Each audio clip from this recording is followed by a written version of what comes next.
Le décès de la reine Elisabeth II a permis une mise à jour des titres royaux. Le prince de Galles étant devenu roi, désormais tous ses petits-enfants devraient être appelés princes et princesses. Pour le moment, la situation d'Archie et de Lilibet, les enfants du prince Harry, n'a pas encore été tranchée. Le roi Charles III dispose du pouvoir d'attribuer ou non les titres royaux avec la mort de la reine Elisabeth II. L'ordre de succession et les titres royaux ont été mis à jour, tous, sauf ceux des enfants du prince Harry et de Meghan Markle, alors que tant petits-enfants du roi Charles III, ils pourraient prétendre au titre de prince et princesse, comme leurs cousins George, Charlotte et Louis. Il semble qu'une discussion ait eu lieu entre le père et le fils à ce sujet. La question est toujours en suspens.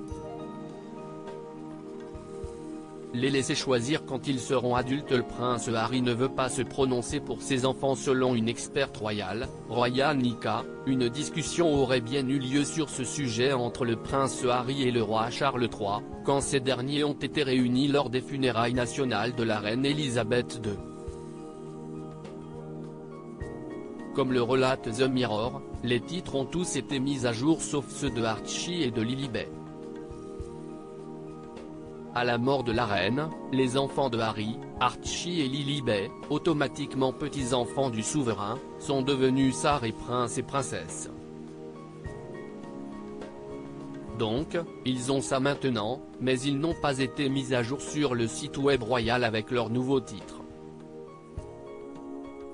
Elles sont toujours maître et miss, a-t-elle déclaré. Les nouveaux titres de William et Kate ont été instantanément mis à jour et je crois comprendre que cela a été discuté avec le père et le fils lorsque Harry était ici. Charles a dit « Que voulez-vous » et Harry a dit « J'aimerais que mes enfants puissent décider de leur titre quand ils arriveront à l'âge adulte, ce n'est pas ma décision à prendre pour eux.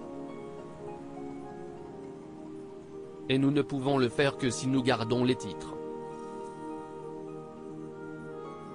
La décision finale revient au roi Charles III. Selon elle, ils ont les titres maintenant, mais si est à Charles de décider s'il leur permet de les garder, ou s'il émet des lettres patentes pour les supprimer, et ce n'est toujours pas résolu.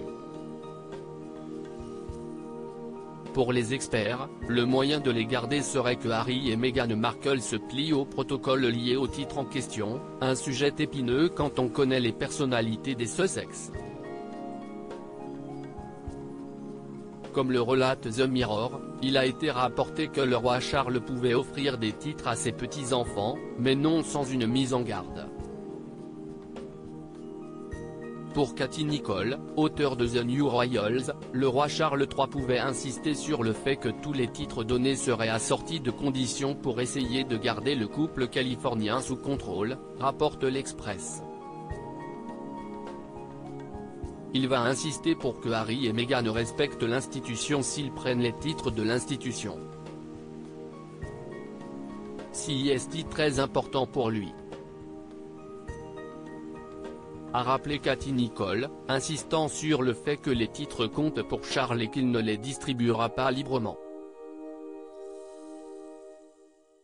Il semble par ailleurs que les spéculations selon lesquelles le roi Charles III pourrait suivre le modèle établi par la reine Margrethe du Danemark, qui a récemment dépouillé ses petits-enfants de leurs devoirs et titres royaux et augmenté. Au moins, les Sussex savent à quoi s'en tenir.